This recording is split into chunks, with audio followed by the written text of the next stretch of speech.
everyone, welcome back to my channel Enlighten with Saswati. So हमने हमारे इस particular topic के पार्ट 1 वीडियो में, जो कि मेरा लास्ट वीडियो था, उसमें हमने दो types of Marxism already cover कर लिया था, जो कि है क्लासिकल मार्क्सिज्म और ऑर्थोडॉक्स मार्क्सिज्म, जो कि जो ओरिजिनल मार्क्सिज्म था उससे बहुत ही जुड़े हुए हैं। लेकिन आज के वीडियो में, मतलब जो कि पार्ट 2 है, इसमें हम पढ़ेंगे रिविजनिस्ट मार्क्सिज्म के बारे में और उसके बाद हम पढ़ेंगे नियो मार्क्सिज्म के बारे में।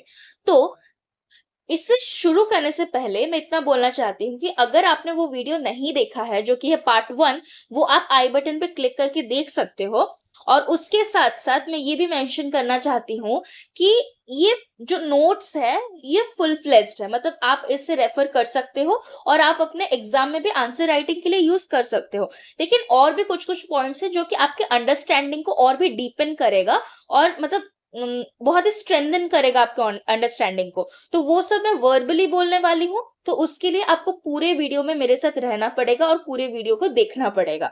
So let's begin without any further adieu. हमारा थर्ड टाइप है रिविजनिस्ट मार्क्सिज्म।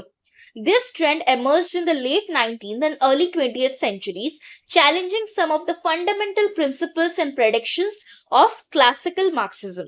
देखो, classical Marxism खत्म हुआ था, मतलब खत्म हुआ नहीं बोल सकते, बट क्लासिकल मार्क्सिज्म का जो इफेक्ट था वो धीरे धीरे कम हुआ था after the death of Marx and Engels. उसके बाद आया था ऑर्थोडॉक्स मार्क्सिज्म और फिर 19th और अर्ली 20th सेंचुरीज में रिविजनिस्ट मार्क्सिज्म आया था, जिसमें कि देखो, रिविजनिस्ट से तुम क्या समझ रहे हो? कोई चीज रिवाइज हुआ, मतलब उसमें कुछ मॉडिफिकेशंस हुए, कुछ नए चीज ऐड हुए, कुछ पुराने चीज हटे, तो इसीलिए हम इसे बोलते हैं रिविजनिस्ट मार्क्सिज्म, अगर हम इसका लिटिल मीनिंग समझे। तो इधर भी वही हुआ, कुछ प्रिंसिपल्स को, कुछ प्रेडिक्शंस को इधर चैलेंज किया गया। तो वो क्या क्या थे वो प्रिंसिपल्स?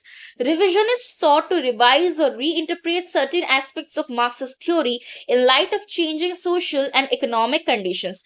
देखो, एक चीज तो जरूरी है कि change is the law of nature. तो अगर एक सोसाइटी है तो उसमें टाइम के साथ साथ बहुत सारे चेंजेस आ सकते हैं, और बहुत सारे चेंजेस अगर आ रहे हैं, हम एक पर्टिकुलर आइडियोलॉजी को तो मतलब ऐसे स्टिक होके नहीं रह सकते। एक पर्टिकुलर आइडियोलॉजी सभी टाइम के लिए तो सूट नहीं करेगा, हमें कुछ ना कुछ तो मॉडिफिकेशन लाना पड़ेगा। इसीलिए जब टाइम धीरे धीरे चेंज हुआ, क्लासिकल मार्क्सिज्म और ऑर्थोडॉक्स मार्क्सिज्म से शिफ्ट होके हम आए रिविजनिस्ट मार्क्सिज्म के ऊपर। Revisionist Marxists such as Edward Bernstein argued that capitalism was not necessarily leading to increasing misery of the working class as Marx had predicted. तो सबसे पहले ही बहुत ही इंपॉर्टेंट क्वेश्चन है कि रिविजनिस्ट मार्क्सिज्म के सबसे बड़े एक्सपोनेंट कौन थे? Edward Bernstein. उन्होंने क्या आर्ग्यू किया था? वो बोले कि देखो, मार्क्सिज्म वाले दे वर रेडिकली अगेंस्ट कैपिटलिज्म।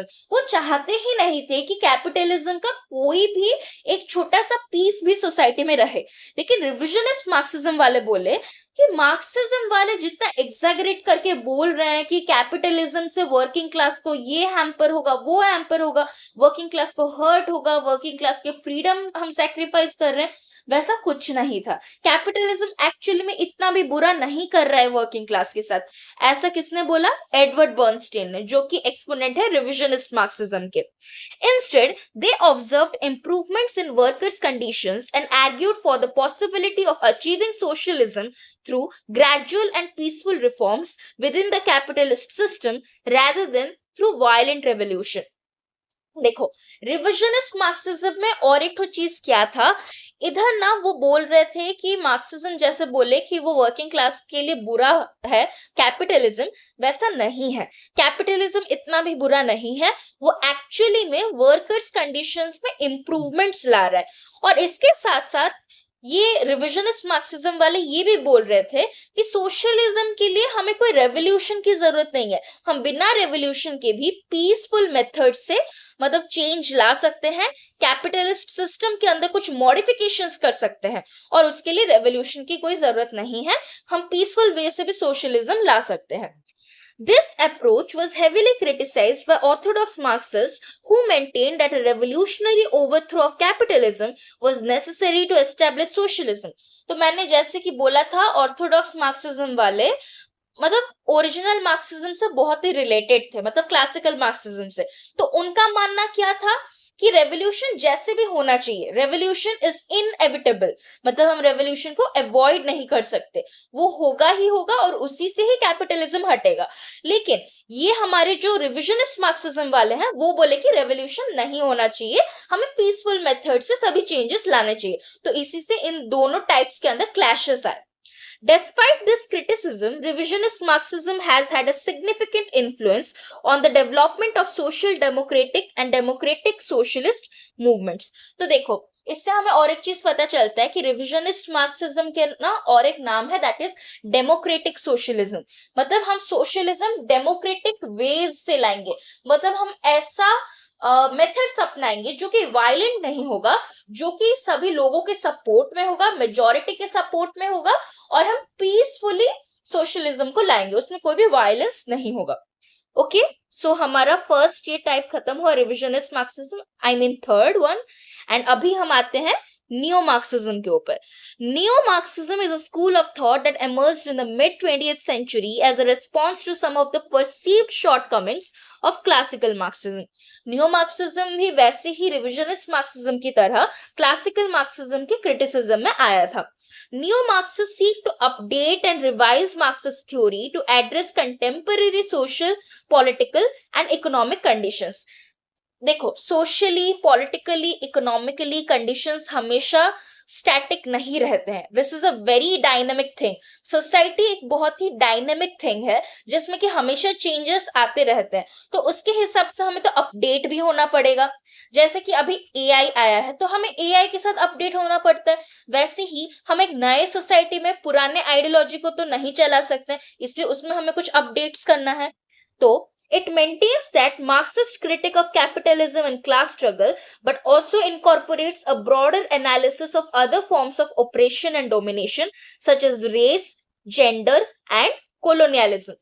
देखो, उन्होंने इसको तो माना कि कैपिटलिज्म बहुत ही बुरा है, क्लास स्ट्रगल है सोसाइटी में, हमें मतलब रेवोल्यूशन लाना है, ऐसे सब उन्होंने माना। कौन? नियो मार्क्सिज्म वाले। वो चाहते थे कि वैसा हो, बट मतलब वो चाहते थे कि रेवोल्यूशन आए और कैपिटलिज्म हट जाए, क्योंकि दे ऑल्सो क्रिटिसाइज्ड कैपिटलिज्म। लेकिन इधर एक पॉइंट आया इंटरसेक्शनैलिटी का। इंटरसेक्शनैलिटी का मतलब क्या होता है? इंटरसेक्शनैलिटी का मतलब ये होता है कि 2 से 3 या 2 से ज्यादा सेक्शंस आपस में आके इंटरसेक्ट करे। इसका मतलब ये है कि बहुत सारे पॉइंट्स आके एक साथ इंटरसेक्ट करे। इसका मतलब है कि देखो, मार्क्सिज्म में बस क्लास को रेफर किया गया था, लेकिन इधर वो चाहते थे कि रेस को भी हम काउंट करें, जेंडर को भी हम कंसिडर करें, और कोलोनियलिज्म के बारे में भी हम सोचें। मतलब इन सभी फैक्टर्स को लेके हमें देखना चाहिए कि किसके साथ बुरा हो रहा है और हम उनके सिचुएशन को कैसे इंप्रूव कर सकते हैं। मतलब class only doesn't matter, class के साथ साथ हमें रेस, जेंडर, कोलोनियलिज्म और मतलब कलर, सबको हमें देखना चाहिए। Neo-Marxists also challenged the economic determinism of classical Marxism, arguing that culture, ideology, and human agency play a significant role in shaping social and economic structures. तो देखो, नियो-मार्क्सिस्ट वाले जो थे, क्लासिकल मार्क्सिज्म का एक्चुअली एक फीचर था, that is economic determinism. Classical Marxism वाले ये चाहते थे, मतलब ये सोचते थे कि हर चीज को इकोनॉमी ही कंट्रोल करता है। मैंने ऑलरेडी प्रीवियस वीडियोस में बताया था कि बेस रेगुलेट सुपर स्ट्रक्चर, मतलब बेस है इकोनॉमी और सुपर स्ट्रक्चर जो है वो सोसाइटल कंडीशंस है और ज्योग्राफिक, मतलब जो भी अलग कंडीशंस है, कल्चरल, ये सब चीजें, इन सबको इकोनॉमी ही डिटरमाइन करता है। लेकिन नियो मार्क्सिज्म वाले इसके अगेंस्ट में थे। और नियो मार्क्सिज्म के सबसे बड़े एक्सपोनेंट कौन है? Antonio Gramsci. तो ये था all about the types of Marxism. हमने 2 वीडियो में पूरा कवर कर लिया। अगर आपको कोई भी डाउट है आप कमेंट सेक्शन में पूछ सकते हो। एंड अगर आपको ये वीडियो अच्छा लगा then please like, share and subscribe. Thank you.